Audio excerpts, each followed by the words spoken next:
Bien, seguimos con nuestras reflexiones a partir del libro del profeta Oseas. Ya vamos encaminándonos al final del libro de Oseas. Hoy vamos a ver el capítulo 12 y nos queda el capítulo 13 y 14.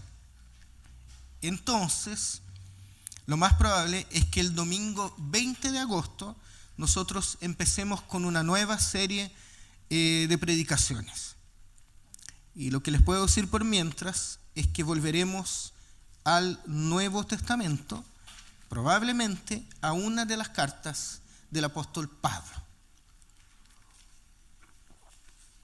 Así que tenemos a Oseas por los próximos 3 domingos y después ya volvemos al Nuevo Testamento. Quiero invitarles a que leamos Oseas capítulo 12. Lo vamos a tener en pantalla también. Y si usted quiere puede seguirlo ahí en su Biblia, ¿no es cierto? Dice así Oseas capítulo 12. Dice: Efraín se alimenta de viento, todo el día va tras el viento solano, y multiplica la mentira y la violencia. Hace pactos con Asiria y a Egipto le da aceite como tributo. El Señor tiene un pleito contra Judá. Le hará pagar a Jacob todo lo que ha hecho y le dará lo que merecen sus obras. Ya en el seno materno suplantó a su hermano, y cuando se hizo hombre luchó con Dios. Luchó con el ángel y lo venció, lloró y le rogó que lo favoreciera. Se lo encontró en Betel y allí habló con él. Habló con el Señor Dios Todopoderoso, cuyo nombre es el Señor. Pero tú debes volverte a tu Dios, practicar el amor y la justicia y confiar siempre en Él. Canaán usa balanzas fraudulentas, pues le gusta explotar a los demás. Efraín dice con jactancia: ¿cómo me he enriquecido? He amasado una gran fortuna. En todas mis ganancias no encontrarán que haya pecado en algo. Yo soy el Señor tu Dios desde que estabas en Egipto, y haré que vuelvas a vivir en carpas como en los días de nuestro encuentro en el desierto. Yo les hablé a los profetas, les hice tener muchas visiones, y por medio de ellos les hablé en parábolas. ¿Es Galaad malvado? No hay duda de que no vale nada. En Gilgal sacrifica toros. Por eso sus altares quedarán reducidos a montones de piedra entre los surcos del campo. Jacob huyó a un campo de Aram, e Israel trabajó cuidando ovejas en pago por su esposa. Para sacar a Israel de Egipto y después cuidarlo, el Señor usó a un profeta. Pero Efraín ha irritado a su Señor, le ha causado su amargo disgusto. Por eso el Señor le hará pagar sus crímenes y le devolverá sus injurias. Un capítulo que trata de diferentes temas. Habla de la mentira, habla de la soberbia, de iniquidad, habla del trabajo de los profetas, de la experiencia de Jacob y del Éxodo y de algunos otros temas. Entonces, lo que vamos a hacer hoy es que vamos a detenernos en algunos de estos puntos, porque si no podríamos estar bastante tiempo solamente hablando del capítulo 12 de Oseas. El profeta aquí retoma sus palabras y expresiones que reflejan el dolor de Dios que nosotros hemos visto durante el libro. Y dice: Efraín se alimenta de viento solano. El viento solano es el viento que viene del este, viento que viene de la dirección desde donde nace el sol, por eso solano. Y dice el texto que multiplica la mentira y la violencia. ¿Cómo es el viento solano? Es un viento que por la ubicación geográfica de Israel es ardiente, es sofocante. Es un viento que hace mal a las plantas, que quema las hojas, que daña la plantación, daña las espigas, porque proviene de Arabia o del desierto siroárabe, que es la frontera de lo que está al este de Israel.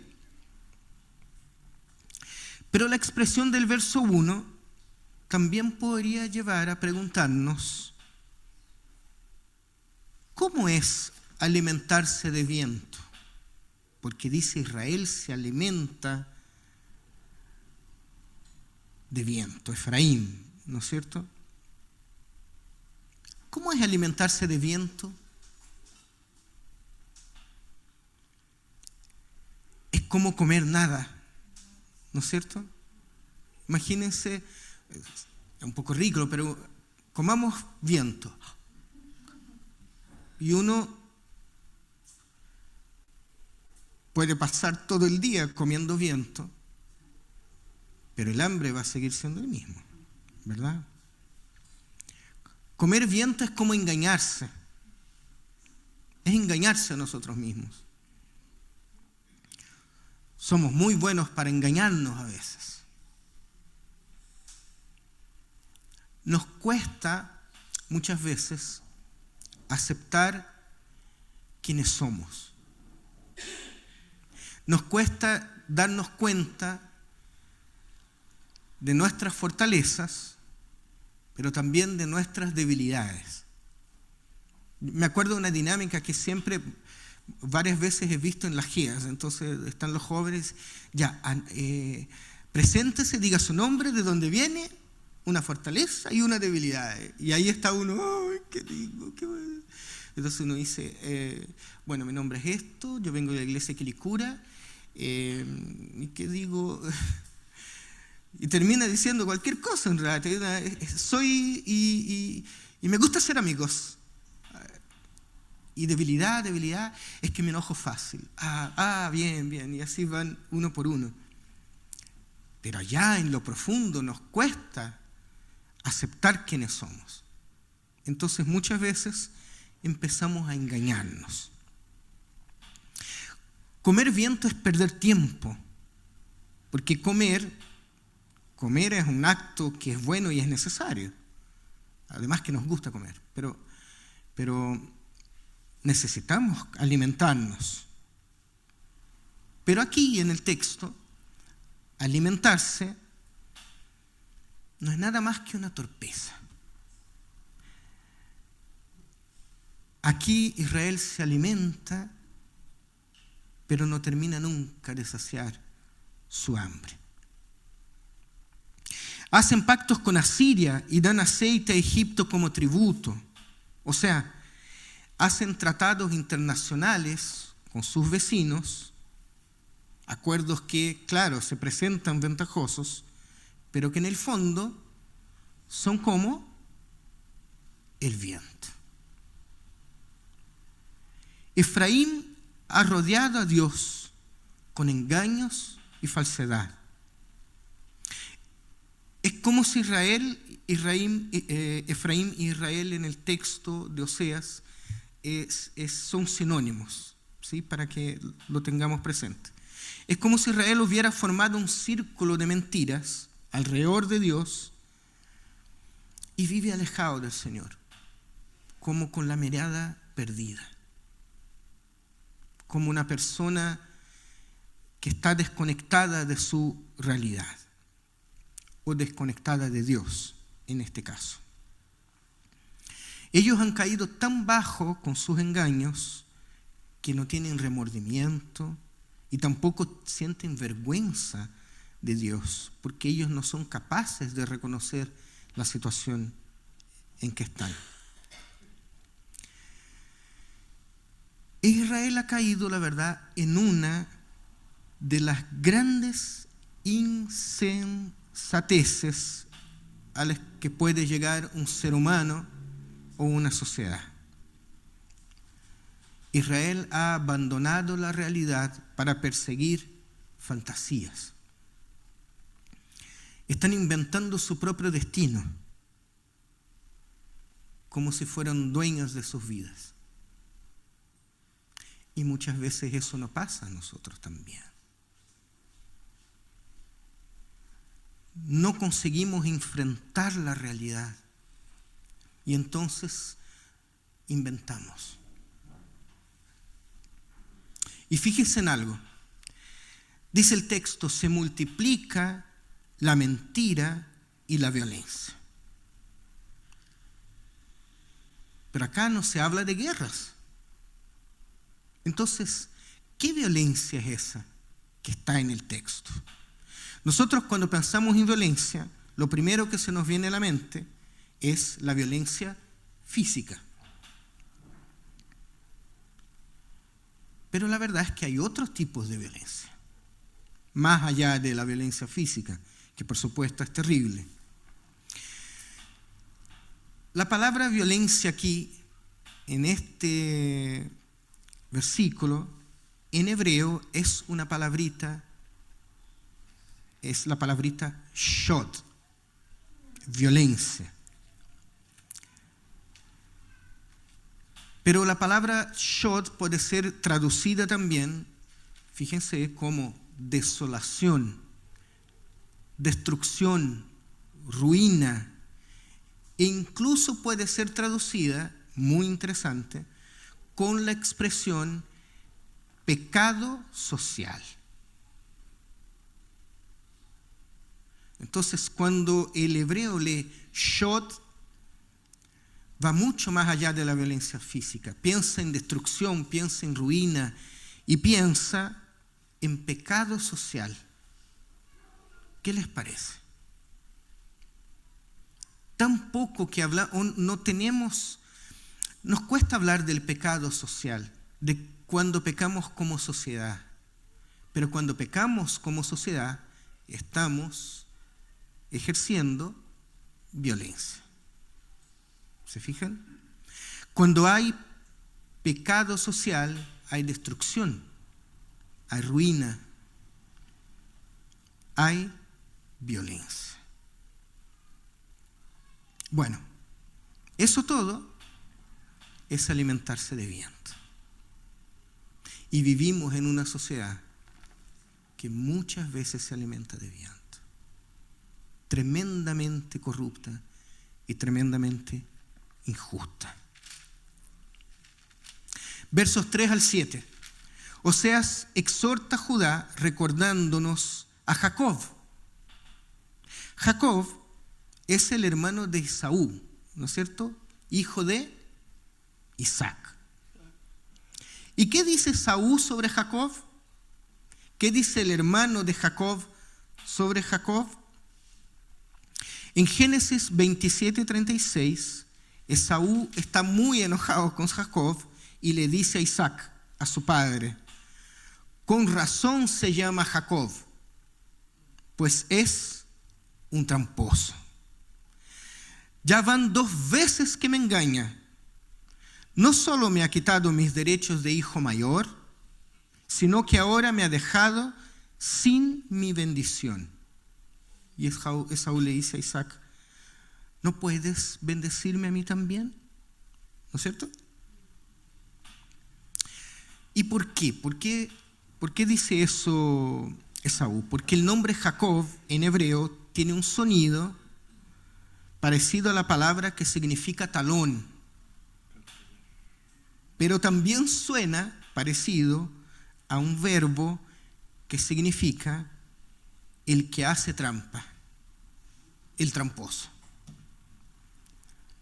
Israel, entonces, según Oseas, en esta línea siempre tan poética de Oseas, ¿no es cierto? Israel se ha comportado como Jacob. Terrible. Terrible la comparación.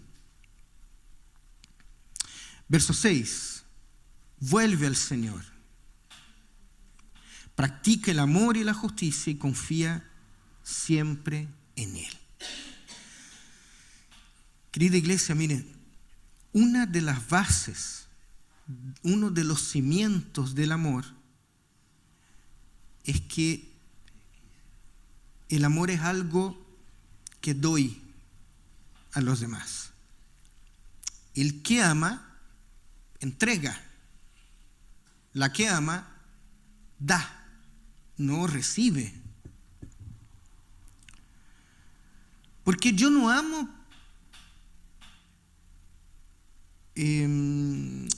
con el interés de que yo sea el beneficiado. Yo cuando amo con el interés de que el otro sea el beneficiado.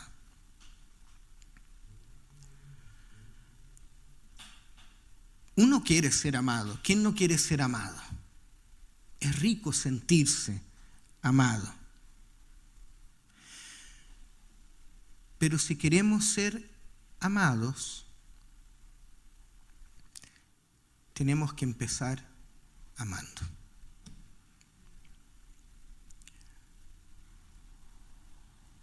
Por ejemplo, en un matrimonio,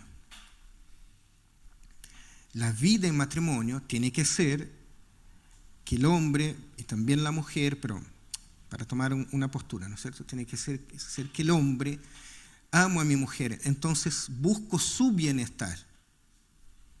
No estoy casado con mi esposa por mi bienestar. Estoy casado con mi esposa porque quiero su bienestar. Entonces usted me dirá, pero pastor, a mí igual me gustaría, por supuesto, porque su esposa tiene que tener la misma postura.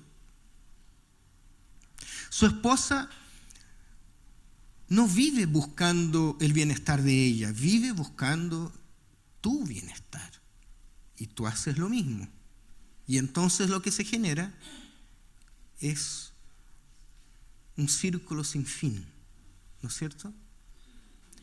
Que es lo que nos recuerda, bueno, ahí ya me puse poético yo, pero es lo que me recuerda la argolla que llevamos los casados. La argolla no tiene principio y no tiene fin, porque así debe ser el amor que tengo por mi cónyuge o por mi pareja. Y así en todos los ámbitos de la vida. Yo di el ejemplo del matrimonio, pero el punto aquí es que si queremos ser amados, debemos amar. Porque cuando hago el bien a la otra persona, ¿qué va a pasar con la otra persona? Se va a sentir contenta y se va a sentir feliz. Y va a ser prácticamente imposible que ella no quiera pagar el amor que recibió. Y entonces te va a retribuir de alguna forma. Y ese dar y retribuir, recibir y retribuir, dar y retribuir, es lo que me recuerda este círculo sin fin, ¿no es cierto?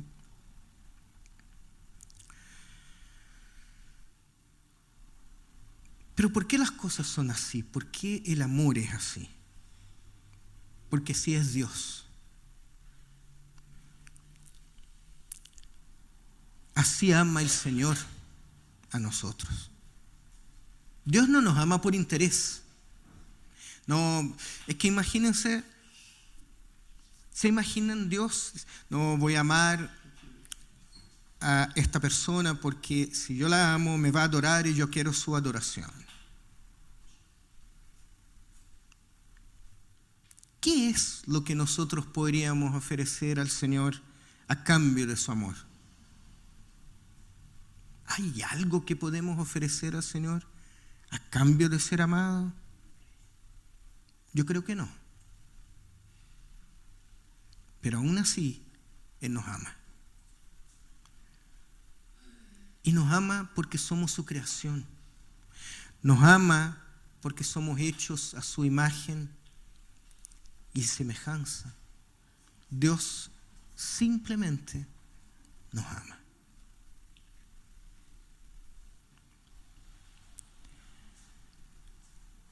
Volver la confianza en Dios es tener la fe de que Él siempre nos va a proveer lo que necesitamos. A pesar de que, claro, nosotros seamos tentados a pensar y a obrar de otra manera. Pero el que vuelve al Señor, como dice el texto, la petición de Oseas, ama, hace justicia y espera en Dios. Y entrega confiado. ¿Y qué entrega? Todo su ser, todos los ámbitos de la vida. Porque sabe que el Señor es quien va a suplir sus necesidades. Y ama y da sabiendo que es amado. Verso 7. Este verso nos habla del uso de balanzas fraudulentas, dice, de parte de comerciantes que terminan explotando a los demás. Habla de gente que hace negocios de manera deshonesta, de manera corrupta, abusando de la gente. Y entonces lo primero que nos viene a la mente son los fraudes institucionalizados, digamos, ¿no es cierto? Por ejemplo, la corrupción política, la colusión entre empresas. Ahí están los que pesan la balanza y comercializan corruptamente. Pero estas cosas nosotros normalmente las vemos muy lejos de nuestro día a día, de nuestra realidad.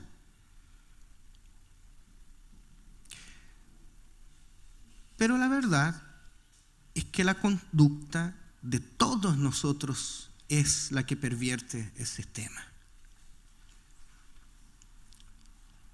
La corrupción no hay que ser vista como algo ajeno a mí, a ustedes. Por ejemplo,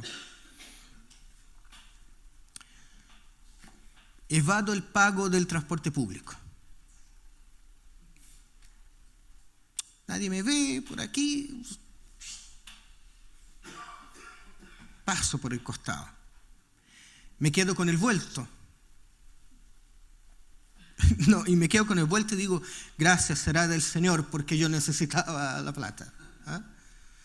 Lo justifico, me quedo con el vuelto. Inflo las horas extras. Sí, quedé 1 hora extra, pero marco 2. Y esto sí creo que pasa mucho. Tomo licencias médicas cuando en realidad no era necesario. O más bien, no sé si necesario, pero tomo licencias médicas. Estoy cansado, no me quedan días de vacaciones, se voy al médico, no, me duele esto. Tomo licencias médicas. Eso estresa el sistema de salud, porque lo que nosotros ponemos en el sistema de salud va formando un bolo, ¿no es cierto? Un monto. Y el sistema está pensado para que pagar licencias, claro, pero si el sistema empieza a pagar más licencias de lo que está preparado, y ahí vamos, puede ser un montón de otras cosas que podemos dar como ejemplos. Pero ¿saben una cosa? La palabra dice que nosotros somos llamados a ser sal y luz de la tierra.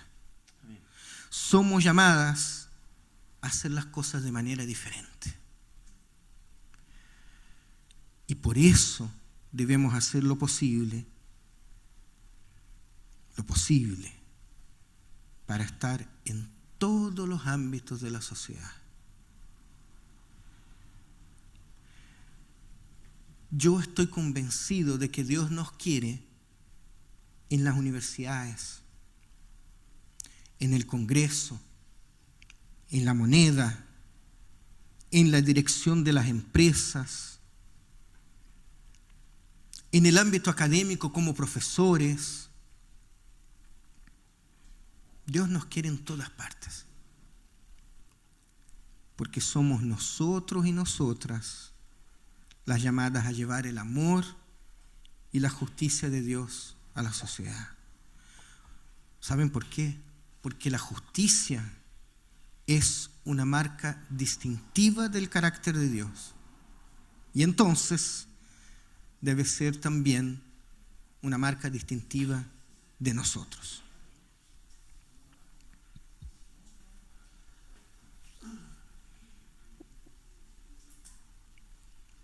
Querida iglesia, miren, el que practica el fraude no tiene confianza en Dios, sino que confía más en sus fraudes. Pero nosotros, nosotras, no seamos igual. Así que cuando seamos tentados a caer en la corrupción y maldad, levantemos la vista, inflemos el pecho, llevemos la mirada a Jesús, que es el autor y consumador de nuestra fe, y seguimos adelante. El carácter justo de Dios nos exige un carácter justo de parte de nosotros. Pero lo más bonito, lo más hermoso, es que su fardo es liviano y su carga es ligera. Entonces, no es que el carácter de Dios es justo y tenemos que nosotros tener ese mismo carácter y ser justos, pero me cuesta. Ponte a disposición del Señor. Ponte a disposición del Señor. Y vamos a ver que su fardo es liviano y su carga ligera. Nosotros tenemos que disponernos. Él es el que hace la obra. Su Espíritu Santo dentro de nosotros es el que nos transforma. Así que no andemos conforme a este mundo, sino que todo lo contrario. Yo los animo a que seamos valientes, sabiendo en quién está puesta nuestra esperanza. Y no vivamos como este Israel que cuento seas.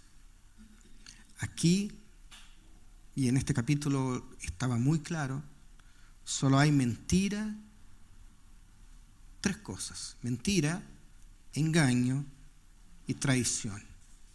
Todo lo contrario de lo que es el amor, la justicia y la confianza. Y la voluntad de Dios es que vivamos en amor, esparciendo justicia y siempre, siempre, siempre confiados en que Él es nuestro Dios. Y confiados en que Él nos va a capacitar para que podamos vivir todos los días de nuestra vida conforme a su gracia. Eso es lo más maravilloso de nuestro Dios, de este Dios que está aquí en la palabra. Que Él nos exige, sí, pero Él mismo es quien nos capacita. Así que vivamos nuestras vidas buscando amar, hacer justicia y llevar esperanza a los demás, sabiendo que Dios es el que nos da lo que necesitamos.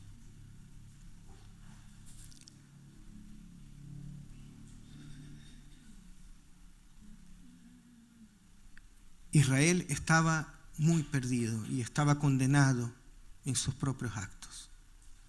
No seamos así. Busquemos al Señor de día y de noche, con confianza, con tranquilidad. Tememos a Dios, pero por su portentuosidad. No tememos a Dios porque es un Dios malo y nos va a castigar, sino que es un Dios amoroso que nos llama a caminar tomado de su mano, confiado en Él, haciendo nuestra parte, porque Él siempre va a hacer la suya. Amén. Querido Señor y Padre, ¿qué más podemos decir en esta tarde? ¿Qué más podemos hacer que no sea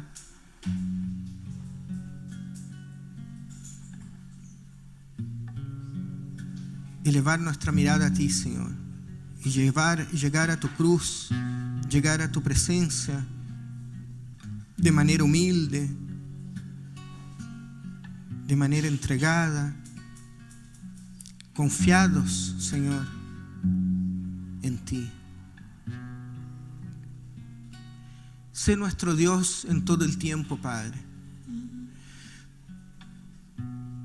Toma nuestros pecados, Señor. Toma nuestras cargas y llévalas contigo en esa cruz, Señor.